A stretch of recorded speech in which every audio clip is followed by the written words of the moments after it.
Hi, Steve Wark, Game Director, BKOM Studios. So Steve, for people who aren't here, kind of give us a brief elevator pitch about what Pathfinder Abomination Vaults is all about. With pleasure. It is a squad-based hack-and-slash action RPG based on the Abomination Vaults adventure path from Pathfinder, the tabletop role-playing game. The biggest difference between this RPG and other RPGs we've seen in the last couple of years is yours is real-time. It's not turn-based. What went into the decision behind that? We are really inspired by sitting around on the couch with our friends and just playing sort of arcade style. So just going in and focusing on the fighting and the fun and less on the tactical minute-to-minute sort of decision-making. We just want to go in and sort of damn the torpedoes. You mentioned Gauntlet. We're old, so we know this, but Gauntlet's a very old co-op game. I felt a strong Gauntlet vibes from this. Was that one of the inspirations? Oh, absolutely. Absolutely. We had lots of, as a team, we had lots of fond memories of that style of play, and just the desire to get the cool stuff faster. So that's the approach that we've been taking. So how did your team decide on the classes and the archetypes you were going to feature in the game? We wanted to look at what made for a well-rounded sort of adventuring party if we were playing around on the tabletop. So we went, we wanted to have a healer, we wanted to have our melee and our ranged fighters, and we wanted to have something that was versatile and could handle a bunch of different situations. And then because video gamers, we looked at DPS and control and tank options, and so that's how we came to this slate of 4 of Pathfinder's iconic heroes in the game. We've got a barbarian, a wizard, a cleric, and a ranger, and that starts us off right and leaves us open to letting players customize to make those characters play the way they want them to play. As an ARPG, I've noticed that your camera is a lot farther back than the traditional ARPG. Mm-hmm. What went into that decision?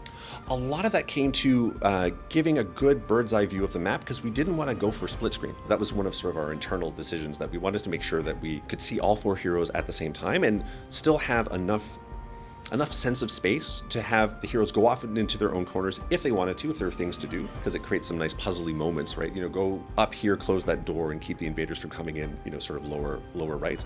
But we do have moments where the camera gets a little closer for the boss fights to give you a little bit more sense of claustrophobia and danger for that. So we're playing with that, but that was it. It was basically giving space for everybody to showcase what they can do best. Now, in Pathfinder, there's a lot of classes, there's a lot of abilities, there's a lot of subclasses, multi-classing. How did you decide on these 4 core classes and the abilities they have access to in the game? We wanted to get as much as we could from the core books.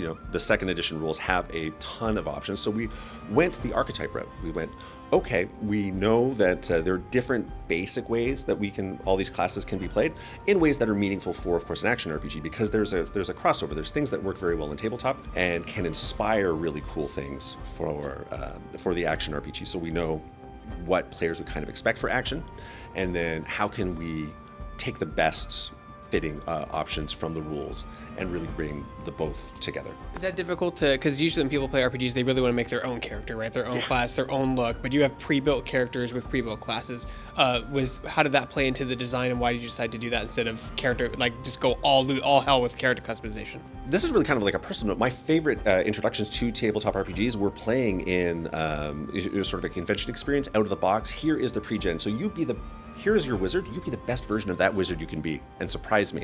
And that's the kind of feel that we wanted to bring to this game.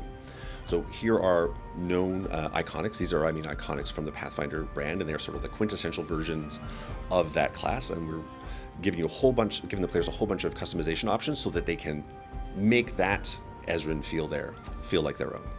Was the whole concept of the game from the start was to play cooperatively, either on the couch or with friends online? Is that why you have a team of 4 instead of one super powered mage or one super power fighter? Yes, absolutely. That was exactly our start. We wanted to focus on the co-op experience and the squad experience. So obviously some people play solo, but we want to still have them feeling that mastering one hero isn't the only way to play, that bouncing around with the control of all the 3 other ones creates a more complete experience for the game. Can you give the viewers out there an idea of an example of something that works great on tabletop but doesn't transition well into the game space digitally? Oh wow, that's a huge question. So all the inventory management stuff is very hard to translate in a super fun way, I think, into the video game space. But it's cool to know that I've made choices that let me be vastly stronger and vastly bulkier and carry a lot of extra gear here. But here in our game, what we wanted to do is take a light approach to friction points and to management points. So you don't have to really worry about how much gear you can carry, and if you have too much gold and you have to drop some, or I can't carry the sword because I'm carrying an axe that I can't use anyway. So we tried to harmonize all that and just let people swing things and sling spells.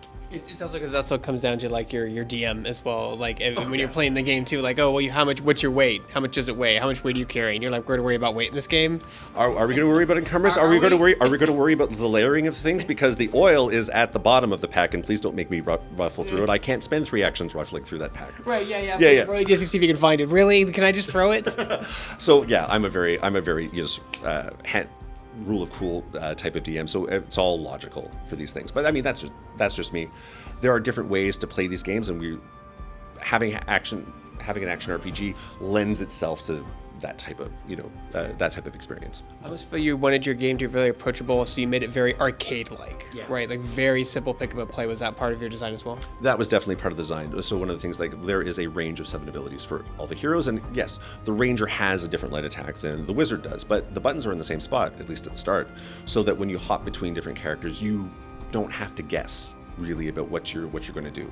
If you want to do a combo starter, you know which buttons to press, which half of it, and so you have nice, comfortable foreknowledge of where things are going to go. So, for those people there who really love Pathfinder, maybe their favorite classes in the game, druid or something like that, like, what do you have to say to them? Like, is that future DLC? Can they multi-class later in your game? Like, what? Because there's a lot of classes. Like, what would your message be to them if their favorite classes in the game? Oh, wow. I mean, I love them too. I want Fumbus in the game, but we have our 4, and part of the goals of having so much customization in there is that you can touch on areas of the of other classes. Like, there's a pyrokineticist in the game, and if we can't have her, we can have definitely Ezra slinging a lot of fire-based spells. And so we're gonna try to give you flavors and hints of everything that we have. We have Kyra, we don't have Meriziel. Can I name drop? Will there be some lore Easter eggs for the people in the know and are just interesting for people who don't know?